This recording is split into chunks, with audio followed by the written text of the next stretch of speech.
In this video, we're going to be painting the UK's fastest land mammal, the European hare. It's capable of speeds of 45 miles per hour. But don't worry, we'll be going much slower than that. Welcome to the watercolor workshop. So I'm using just 4 paints. I've got some raw Sienna, some Cobalt Blue, some burnt Umber, and some Payne's Grey. There's the colours I'll be mixing with the yellow and the brown. And I've also got the yellow and the blue mixed together to make various shades of green. Okay, here's my brushes. I've got a mop brush, I've got a round brush, and I've got a rigger. And I've also got this flat brush. Okay, I'm wetting the hair now with the mop brush. I'm wetting it all apart from and leaving a little space just around the eye. And then I'm going in with dropping in some raw umber across the whole of the body using the mop brush. Notice that I've left the tail white.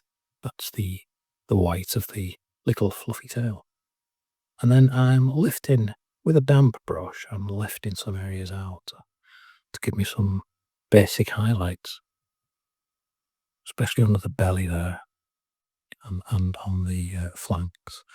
Now I'm starting to put in some mid-tones, which is mixed from the yellow and the brown together. You can see on my palette, along the top there, I've got the raw umber and the raw sienna next to each other. I'm just mixing them together to make a mid-brown. I'm using the round brush just to drop it in. The paint's still wet. You can see from the sheen, the paint is still relatively wet. As with everything, I try to keep my brush on the paper for as short a time as possible. One stroke, if I can. I don't want to keep mixing back and forth and muddying the colours up. I want them to just blend together with the water. Okay, I'm speeding up now. Possibly more than 45 miles per hour. So I've gone from the yellow, or the raw sienna rather, to the mix of the raw sienna and the umber. And then I'm going to umber itself. And in effect, we just work up from the lighter colours on the lower part of the animal to the darker colours on the higher parts, in general. And then at the end there, I just flicked in some clean water to give myself some nice texture. Okay, when all that was dry, I then went in with the raw sienna again and painted around the eye. I'm letting that, while that's drying, I'm going to paint the background of the whole painting. I mixed up some green with the sienna and some of the cobalt blue. I've mixed up a couple of greens. You can see them on the palette. There's a kind of a olive mid-green and a bluey green. So basically, the more yellow you put in, you get a more of a natural looking green. And the more blue you put in, you get a more of a, it's not turquoise, but it's a bluey green. And then I've got it on my mop brush and I just drop it onto the wet surface of the paper rather. Spattering a bit of the yellow there. It's a bit freeform like this. You just have to go with the flow and hope for the best. Okay, so I'm wetting around the tail. Remember, leave the tail white. You tip your painting on its side to encourage the paint to move around. Because at the moment the painting's flat. And so the paint just travels very slowly outwards from where you drop it in.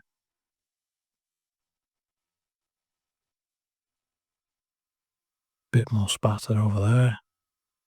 I think I'll be cleaning that up in a moment with a tissue.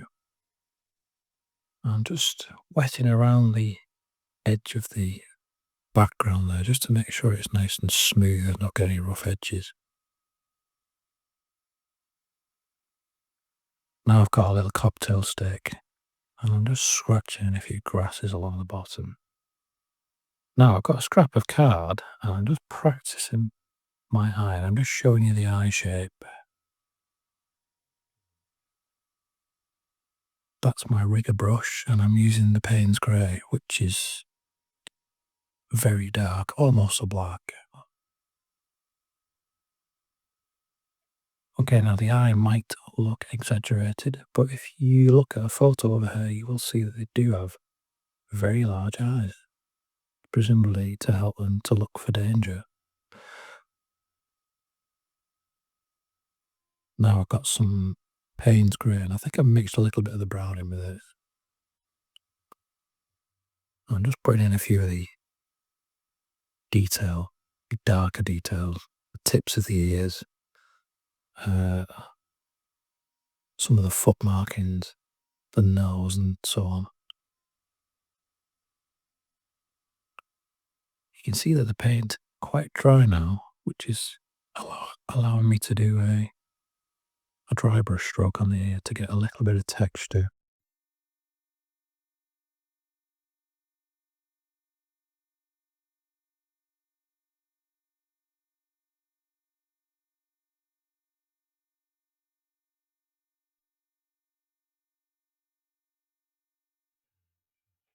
Now I'm using the side of the brush. I've got some of the umber, the burnt umber on it.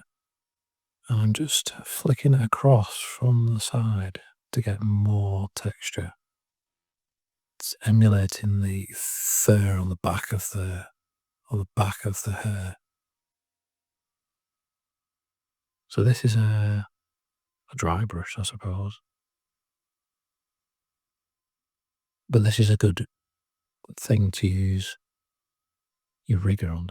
You don't have to use a rigger to paint fine lines only. You can get some nice texture by using the side of it like this.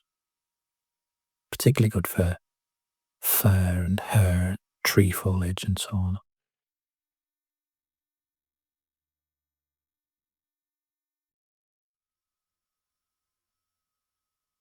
So I just put a few extra details on the face now. We're getting towards the end of it. I'm painting a dark line around the eye. There's a few little gaps where I'm not quite filled in on the painting itself. I'm just gonna fill those in now.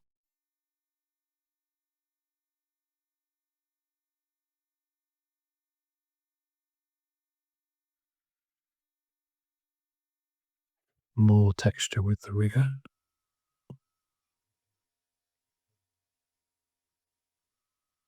And you can see there's a grey colour on the palette. That will be the raw umber and some of the blue mix.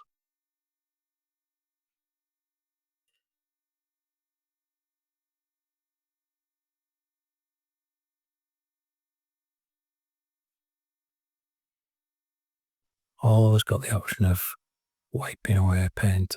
You can use tissue, you can use the side of a brush, you can use your finger. So if you put some paint on and you don't like it, just quickly rub it off with something to hand. And then I'm using damp rigger on the side of it just to blend some of the paint in. So you put a little bit of paint on and then use the side of the brush to blend it. Gives you a nice soft finish.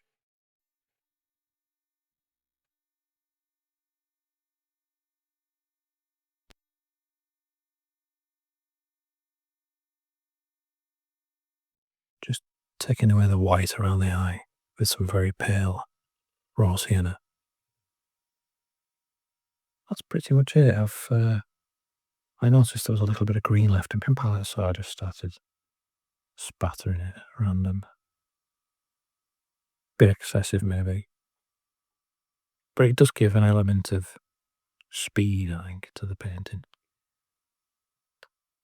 Oh yeah, whiskers, I've got a cocktail stick or a stick, and I'm just dipping it in the blue mix and just flicking it across.